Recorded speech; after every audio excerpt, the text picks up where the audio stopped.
Hello guys, स्वागत है आपका अपने चैनल रियल एंटी बनवा। तो गाइस, आज के इस वीडियो का कक्षा 12वीं आदिवासी परीक्षा 2025-26 विषय आपका पॉलिटिकल साइंस यानी राजनीति शास्त्र होने वाला है। ठीक है, आज की इस वीडियो में इसका संपूर्ण उत्तर देखने वाले हैं। सो आप लोग फटाफट वीडियो को लाइक कर देना, चैनल को आप लोग सब्सक्राइब जरूर से कर दीजिएगा। ठीक है, तो यहाँ पर आप लोग दोस्तों हिंदी इंग्लिश वर्जन दोनों में आपको यह देखने को मिलेगा। मैक्सिमम मार्क इसका 80 अंक पूर्णांक रहेगा। जल्दी से जल्दी इसका फुल सोल्यूशन हम आपको प्रोवाइड करा देते हैं। टोटल क्वेश्चन जो है इसका 23 होने वाला है। टाइम जो है 3 घंटा दिया गया है। निर्देश आप लोग यहाँ पर पढ़ सकते हैं, ये इसके निर्देश दिए गए हैं। ठीक है, तो यहाँ पर आप लोग इन निर्देशों को पढ़ लीजिए और हिंदी इंग्लिश वर्जन दोनों में आपको यह देखने को मिलने वाला है। तो यहाँ पर चलिए इसका फटाफट सॉल्यूशन देख लेते हैं बिना किसी देरी के साथ। तो यहाँ पर आपका प्रश्न नंबर जो पहला है इसमें पूछा गया है, सही विकल्प चुनकर लिखिए। सो पहला आपका पूछा गया है इसमें, खुले द्वार की नीति किस देश की है? तो इसका करेक्ट आंसर लगा लेंगे वी यानी चीन। इसके बाद है कौन सा देश सार्क का सदस्य नहीं है? तो दूसरे का करेक्ट आंसर लगा लेंगे सी यानी चीन। इसके बाद है आपका शॉक थेरेपी कब अपनाई गई है? तो तीसरे का करेक्ट आंसर आपको लगा लेना है 1990 में। ठीक है, इसके बाद है योजना आयोग का पदेन अध्यक्ष कौन था? होता था। तो यहाँ पर हो जाएगा इसका करेक्ट आंसर प्रधानमंत्री यानी सी। इसके बाद है नीति आयोग की स्थापना कब हुई? सो इसका करेक्ट आंसर लग हो जाएगा आपका 2015 यानी वी। इसके बाद है भारत में क्षेत्रवाद के उदय के मुख्य कारण? सो इसका करेक्ट आंसर हो जाएगा आपका उपरोक्त सभी। ठीक है, इसके बाद हमारा नेक्स्ट क्वेश्चन आता है। तो यहाँ पर जो इंग्लिश मीडियम के है ये भी आप लोग यहाँ पर देख लीजिए एक बार। इसके बाद हम देखेंगे अगला प्रश्न। तो अगला प्रश्न है आपका प्रश्न नंबर दूसरा। प्रश्न नंबर दूसरा आपका पूछेगा रिक्त स्थानों की पूर्ति कीजिए। सो ये जो है आपके यहाँ पर 6 अंक के दिए गए हैं। ठीक है, तो यहाँ पर आपको पहला पूछा गया है क्या प्रश्न? पहला पूछा गया है रूस की मुद्रा का नाम है। सो इसका करेक्ट आंसर लगा लेंगे आप लोग। पहले का क्या हो जाएगा? रूवल। क्या हो जाएगा पहले में? रूवल। इसके बाद है दूसरा। दूसरा आपका पूछा गया आसियान का 20वां शिखर सम्मेलन अप्रैल 2022 में डॉट डॉट आयोजित हुआ। सो इसका करेक्ट आंसर हो जाएगा आपका यहाँ पर नोम नोम फेन, और यहाँ पर लिखेंगे आप लोग कबोंडिया। ठीक है, इसके बाद है आपका माओवादियों के मैंने दक्षिण एशिया के देश डॉट डॉट में उथल पुथल मचाई। तो तीसरे का करेक्ट आंसर आपको लगा लेना है यहाँ पर। तीसरे में क्या लगा लेंगे?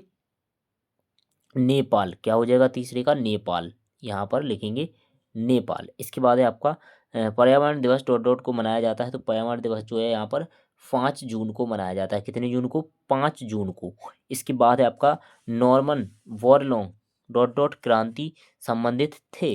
सो यहाँ पर हो जाएगा आपका इसका करेक्ट आंसर पाँचवें का। पाँचवें में लिखेंगे हम हरित क्रांति। किससे था? हरित क्रांति। इसके बाद है एशियाई क्षेत्रीय मंच का संबंध डॉट डॉट संगठन से है। तो इसका करेक्ट आंसर लिखेंगे आप लोग आसियान। क्या हो जाएगा इसका? आसियान। इसके बाद नेक्स्ट क्वेश्चन है प्रश्न नंबर तीसरा।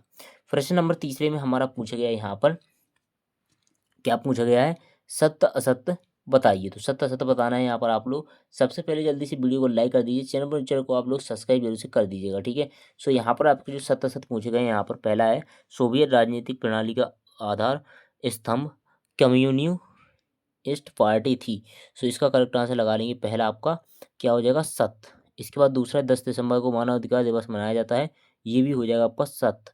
इसके बाद है तीसरा विश्व की सुरक्षा के लिए निस्त्रीकरण आवश्यक है। तो तीसरा हो जाएगा आपका सत्य। इसके बाद है पेड़ कटाई रोकने हेतु चिपको आंदोलन चलाया गया। तो यहाँ पर चौथा हो जाएगा आपका सत्य। इसके बाद है फिर नीति आयोग का अध्यक्ष राष्ट्रपति होता है। तो ये हो जाएगा असत्य। ठीक है, हरित क्रांति की सर्वाधिक लाभ गेहूं उत्पादन हुआ। तो ये हो जाएगा सत्य। इस प्रकार से आपको प्रश्न नंबर तीसरा सत्य सत्य कंप्लीट कर लेना। ठीक है, इसके बाद देख लेते हैं अगला प्रश्न। तो नेक्स्ट प्रश्न है प्रश्न नंबर चौथा। प्रश्न नंबर जो चौथा है आपका इसमें पूछा गया है आपका यहाँ पर क्या सही जोड़ियाँ बनाइए। तो सही जोड़ी बनानी है आपको। तो चलिए यहाँ पर देख लेते हैं। सबसे पहले आपको कॉलम आ और कॉलम बा दिया गया इसमें। तो ये जो आपकी सही जोड़ी है ये 7 अंक की दी गई। कितनी अंक की दी गई? 7 अंक की। तो पहला इसमें दिया गया है मार्शल योजना। तो इसका आपको करेक्ट आंसर मिला लेना है एफ से अर्थव्यवस्था अर्थव्यवस्था तहस नहस होना। इसके बाद है आपका शॉक थेरेपी का परिणाम। इसका मिलान कर लेंगे आप लोग यहाँ पर। इसका मिलान कर लेना है आपको किससे? अर्थव्यवस्था का तहस नहस। और इसके बाद नेक्स्ट था जो आपका पहले में जो था आपका यहाँ पर, ठीक है, मार्शल योजना। यहाँ पर इसका लगाएंगे आप लोग 1999। ठीक है, सॉरी यहाँ पर इसका जो करेक्ट आंसर है ये नहीं है। तो यहाँ पर आपको मैं बताते जाता हूँ सबसे पहले। तो यहाँ पर जो दूसरा है आपका इसका मिलान करना है आपको यहाँ पर एफ वाले से, ठीक है। इसके बाद लाहौर का वश यात्रा, जिसका मिलान करना है आपको ई वाले से। इस पर सुंदर लाल बहुगुणा, इसका मिलान करना है आपको सी वाले से। और विश्व स्वास्थ्य संगठन की स्थापना, इसका मिलान करना है आपको डी वाले से। इसके बाद जो आपका दुग्ध उत्पादन बढ़ाना छठवां है, इसका मिलान करना है ए से। इसके बाद इंडियन नेशनल आर्मी, इसका मिलान करना है आपको वी से, ठीक है। तो आपके इस प्रकार से यहाँ पर कंप्लीट हो जाएंगे। यहाँ पर आपका ये 7 दिए गए हैं, ठीक है। 1 2 3 4 5 6 7, ठीक है। इसीलिए आपका ये मिस्टेक हो रहा था, बट आपका यहाँ पर मैंने बता दिया, जैसे आपको करना है वैसे ही हो गया, ठीक है। प्रश्न नंबर चौथा जो आपका था कंप्लीट हो गया। नेक्स्ट क्वेश्चन देख लेते प्रश्न नंबर 5। प्रश्न नंबर 5 है हमारा, एक शब्द या एक वाक्य में उत्तर दीजिए। तो जो ये कि हमारे यहाँ पर जो पूछे गए हैं कितने अंक के, 7 अंक के ये हमारे पूछे गए। तो चलिए यहाँ पर जल्दी से इसको कंप्लीट कर लेते हैं। वार तो पहला प्रश्न पूछा गया इसमें, वारसा संधि कब हुई। तो इसका पहले का जो करेक्ट आंसर है आप लोग यहाँ पर लगा लेंगे 1955। क्या हो जाएगा पहले का करेक्ट आंसर 1955। इसके बाद है खतरे की आज़ादी किस शब्द का अर्थ है। तो यहाँ पर हो जाएगा दूसरे का सुरक्षा। क्या हो जाएगा दूसरे का करेक्ट आंसर सुरक्षा। इसके बाद है लिमिटस टू ग्रंथ नामक पुस्तक किसने प्रकाशित की। तो इसमें हो जाएगा का ये हो जाएगा क्लब ऑफ रोम, ठीक है। इसके बाद है आपका 1966 में किस भारतीय प्रधानमंत्री की ताशगंज में मृत्यु हुई थी। तो यहाँ पर हो जाए आपका लाल बहादुर शास्त्री। क्या हो जाएगा लाल बहादुर शास्त्री। इसके बाद है हमारा मिल्क मैन ऑफ इंडिया किसे कहा जाता है। तो पांचवें का करेक्ट आंसर लिखेंगे आप लोग वर्गीज कुरियन। क्या हो जाएगा वर्गीज कुरियन। इसके बाद मत वो आपका नेक्स्ट क्वेश्चन है, नीली क्रांति का संबंध किससे है। तो नीली क्रांति का है मत्स्य उत्पादन से। इसके बाद है पंचशील सिद्धांतों का प्रतिपादन कर किया गया। तो इसका करेक्ट आंसर हो जाएगा आपका यहाँ पर जवाहरलाल नेहरू। क्या हो जाएगा जवाहरलाल नेहरू। इस प्रकार से हमारा प्रश्न नंबर 5वां भी कंप्लीट हो जाता है। नेक्स्ट क्वेश्चन देख लेते हैं यहाँ पर प्रश्न नंबर 6। प्रश्न नंबर 6 आपका पूछा गया वैश्विक वैश्विक ताप वृद्धि ग्लोबल वार्मिंग किसे कहती हैं। ठीक है, तो यहाँ पर आपका ये प्रश्न पूछा गया है। तो जल्दी से जल्दी चलिए इनका सॉल्यूशन देखते जाते हैं यहाँ पर। अथवा शहद हम आपको इसका सॉल्यूशन कंप्लीट कराने वाले हैं। तो आप लोग फटाफट वीडियो को लाइक जरूर से कर दीजिए, चैनल पर चैनल को आप लोग सब्सक्राइब कर लेना। इसके अथवा में है भूजल संकट के कारण लिखिए। तो यहाँ पर आपका जो प्रश्न नंबर 6 है ये इसका उत्तर दिया गया, ठीक है। तो यहाँ से वैश्विक ताप वृद्धि किसे कहते हैं, इसके बाद भूजल संकट के कारण, ये आपका दोनों का उत्तर यहाँ पर कंप्लीट हो जाएगा, ठीक है। तो आप लोग इसको नोट कर लीजिएगा या आप लोग स्क्रीनशॉट ले लीजिए। इसकी पीडीएफ चाहिए तो आप हमारे टेलीग्राम ग्रुप पर हमें एसएमएस कर सकते हैं। जिसने चैनल को सब्सक्राइब किया होगा उसको पीडीएफ दे दी जाएगी। इसके बाद प्रश्न नंबर 7, क्षेत्रीय संगठन के प्रमुख उद्देश्य लिखिए। सार्क का मूल उद्देश्य क्या है लिखिए। तो प्रश्न नंबर जो 7 है हमारा ये रहा इसका उत्तर, क्षेत्रीय संगठन के प्रमुख उद्देश्य अथवा आपका सार्क का मूल उद्देश्य। सो प्रश्न नंबर 7 ये हमारा हो जाता है यहाँ पर कंप्लीट। इसके बाद है 8, सुरक्षा किसे कहते हैं लिखिए और सुरक्षा की पारंपरिक धारणा को समझाइए। तो प्रश्न नंबर 8 आपका ये उत्तर है इसका, ठीक है। सुरक्षा किसे कहते हैं, सुरक्षा की पारंपरिक धारणा। तो यहाँ पर प्रश्न नंबर 8 का उत्तर भी कंप्लीट हो जाता है। नेक्स्ट क्वेश्चन देख लेते हैं प्रश्न नंबर 9। तो ये आपका प्रश्न नंबर 9 है, ध्रुवीकरण का क्या अर्थ है लिखिए। ध्रुवीकरण ध्रुवीयता का क्या अर्थ है लिखिए। इसके बाद आपका ये है प्रश्न नंबर 9, ठीक है। तो यहाँ से यहाँ तक पूरा यहाँ तक कंप्लीट करेंगे। इसके बाद इसका अथवा, तो ये भी आप लोग पूरा कंप्लीट कर लेंगे। इसके बाद देख लेते हैं प्रश्न नंबर 9 के बाद आपका आता है प्रश्न नंबर 10। तो प्रश्न नंबर 10 है आपका आर्थिक उदारीकरण क्या है लिखिए। वैश्वीकरण की 2 विशेषताएं लिखिए। तो प्रश्न नंबर 10 ये रहा आपका आर्थिक उदारीकरण वैश्वीकरण की 2 विशेषताएं लिखिए। सो दोनों आपके हो जाएंगे यहाँ पर कंप्लीट। प्रश्न नंबर 10। इसके बाद आता है 11, 4 देशी रियासतों के नाम लिखिए। स्वतंत्रता के बाद भारत की प्रमुख चुनौतियों को लिखिए। तो यहाँ पर हमारा प्रश्न नंबर 11 आता है, ठीक है। तो 4 देशी रियासतों के नाम, स्वतंत्रता के बाद भारत की चुनौतियाँ, ये आपका प्रश्न नंबर 11 का उत्तर कंप्लीट हो जाएगा। नेक्स्ट क्वेश्चन है 12। तो यहाँ पर पंचवर्षीय योजना का उद्देश्य क्या था लिखिए और मिश्रित अर्थव्यवस्था का क्या क्या है लिखिए। तो प्रश्न नंबर 12 ये आपका पंचवर्षीय योजना का उद्देश्य। इसके बाद असहाय मिश्रित अर्थव्यवस्था, दोनों का उत्तर आपको कंप्लीट कर लेना है। इसके बाद आता है प्रश्न नंबर 13। तो भारत के पड़ोसी देशों के नाम लिखिए। भारतीय विदेशी नीति के प्रमुख 2 आधार लिखिए।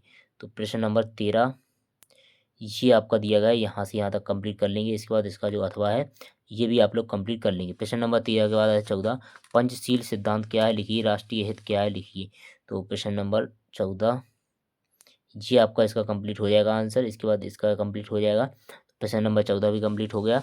15 है आपका एकात्म मानवतावाद क्या है लिखिए। आपातकाल में समय 20 सूत्रीय कार्यक्रम क्या है लिखिए। तो क्वेश्चन नंबर 15 ये इसका उत्तर है। तो इसको आप लोग यहाँ पर पूरा कंप्लीट कर लेंगे, ठीक है। तो यहाँ से ये भी आपका कंप्लीट हो जाएगा। प्रश्न नंबर 15 के बाद है 16 आसियान आर्थिक समुदाय का उद्देश्य है लिखिए और क्षेत्रीय संगठन बनाने के क्या उद्देश्य हैं अपने विचार में लिखिए। प्रश्न नंबर 16 ये इसका उत्तर है। सो ये नीचे का अथवा का भी उत्तर दिया गया है। तो अथवा शायद आपको हमने सॉल्यूशन बताया है, ठीक है। तो आप लोग यहाँ पर फटाफट वीडियो को लाइक कर दीजिए, चैनल को सब्सक्राइब भी उसे कर देना। नेक्स्ट क्वेश्चन देख लेते हैं यहाँ पर क्वेश्चन नंबर 17, ठीक है। तो हैदराबाद की रियासत पर संक्षिप्त टिप्पणी लिखिए। राष्ट्र निर्माण की प्रमुख चुनौतियों क्या है, उसके समाधान हेतु क्या किया जाना चाहिए तथा उक्त संबंध में अपने विचार लिखिए। क्वेश्चन नंबर 17 चलिए इसका उत्तर देख लीजिए। तो यहाँ पर आपका दिया गया है इसका उत्तर। ये देख सकते हो हैदराबाद की रियासत का संक्षिप्त टिप्पणी लिखिए। तो यहाँ पर देख सकते हो, यहाँ पर जल्दी से जल्दी इसका सॉल्यूशन हम कंप्लीट करा देते हैं, क्योंकि यहाँ पर आपकी बहुत ज़्यादा सभी सब्जेक्ट की वीडियो डाली हैं, सभी क्लासेस की। तो यहाँ पर बहुत ज़्यादा मैं थक चुका हूँ अब, तो इसीलिए मैं आपको जल्दी से जल्दी इसका सॉल्यूशन को प्रोवाइड करा देता हूँ। यह आपकी लास्ट वीडियो है, ठीक है। तो यहाँ पर आपका प्रश्न नंबर 17 कंप्लीट। नेक्स्ट क्वेश्चन है, आप लोग सभी क्वेश्चन को आप लोग अच्छे से देख लीजिएगा, ठीक है। तो यहाँ पर आपका प्रश्न नंबर 18 है सार्क और साप्टा में प्रमुख उद्देश्य लिखिए और दक्षिणी एशिया के क्षेत्र की प्रमुख विशेषताएं क्या है लिखिए। सो प्रश्न नंबर 18 का उत्तर आप लोग यहाँ पर देख लीजिए। ये आपका इसका उत्तर है, ठीक है। आप लोग इसको रीड करते रहिएगा। इसके बाद इसका अथवा का भी उत्तर देख लीजिए, ठीक है। नेक्स्ट क्वेश्चन है प्रश्न नंबर 19 42वां संविधान संशोधन क्या है, किन परिस्थितियों में इस संशोधन को पारित किया गया लिखिए। अथवा इसका द्विराष्ट्र का सिद्धांत क्या है समझाकर लिखिए। तो प्रश्न नंबर 19 ये आपका इसका उत्तर है। तो आप लोग इसको उत्तर को कंप्लीट कर लीजिएगा, ठीक है। प्रश्न नंबर 19 को इसके बाद इसका जो अथवा है वो भी कंप्लीट कर लीजिए। इसके बाद है 20वां क्वेश्चन। तो यहाँ पर 20वां क्वेश्चन पूछा गया आपका संयुक्त राष्ट्र संघ के आधारभूत सिद्धांतों को समझाकर लिखिए। न्याय परिषद क्या है, इसके प्रमुख कार्यों को समझाकर लिखिए। तो प्रश्न नंबर 20 ये आपका इसका उत्तर है, ठीक है। यहाँ से आता कंप्लीट कर लीजिए। इसके बाद इसका अथवा तो ये भी आप लोग कंप्लीट कर लीजिएगा। इसके बाद है प्रश्न नंबर 21 पड़ोसी देशों के साथ भारत के संबंध किस तरह से होने चाहिए, उक्त संबंध में अपने विचार लिखिए। और गठबंधन सरकार का होना लोकतंत्र के लिए अच्छा है या नहीं, उक्त संबंध में अपने विचार लिखिए। प्रश्न नंबर 21 ये रहा इसका उत्तर। इसके बाद इसका अथवा का उत्तर, ठीक है। तो आप लोग वीडियो को पॉज करके इसका आंसर देख सकते हैं। ये आपका दिया गया है 4 अंक का, कितने अंक का, 4 अंक का। तो इसको आप लोग भारत के पड़ोसी देशों के संबंध कैसे होने चाहिए ये लिख लीजिए। और इसका अथवा जो दिया गया है यहाँ पर, अगर आप लोग इसकी PDF डाउनलोड करना चाहते हैं तो आप हमारे टेलीग्राम ग्रुप की लिंक डिस्क्रिप्शन बॉक्स में दी गई है, तो वहाँ पर आप लोग जल्दी से जल्दी ज्वाइन कर लीजिए। वहाँ पर आप लोग इसको फुल PDF विद सॉल्यूशन के साथ वहाँ पर देख सकते हैं, ठीक है। तो यहाँ पर आपका नेक्स्ट क्वेश्चन है प्रश्न नंबर 22 भारत द्वारा गुट निरपेक्षता की नीति अपनाए जाने के कारण लिखिए। और अथवा भारत की विदेश नीति की निर्धारक तत्व कौन से हैं समझाकर लिखिए। तो प्रश्न नंबर 22 यहाँ पर ये उसका उत्तर दिया भारत द्वारा गुटनिरपेक्ष नीति अपनाने के कारण, ठीक है। तो पहला पॉइंट, दूसरा और तीसरा पॉइंट तीनों आप लोग लिख लेंगे। इसके बाद इसमें आपको थोड़ा बहुत और ऐड कर देना है, जिससे आपकी इसकी भाषा जो है बढ़ जाए आपकी 4 नंबर लाख, ठीक है। इसका 4 नंबर के लायक आपको इसको लिखना है। तो आप लोग इसको 2-2 लाइनें इसमें ऐड कर देंगे, अच्छे से बनाएंगे, ठीक है। और आप लोग अगर थोड़ा सा पढ़ के जाएंगे तो इसमें ज़रूर से पूरा आंसर इसका सही से लिख के आएंगे, ठीक है। 4 में 4 अंक मिलेंगे। अगर आपको कुछ भी याद नहीं है तो इस उन बच्चों के लिए है जिसको कुछ भी याद नहीं है, ठीक है।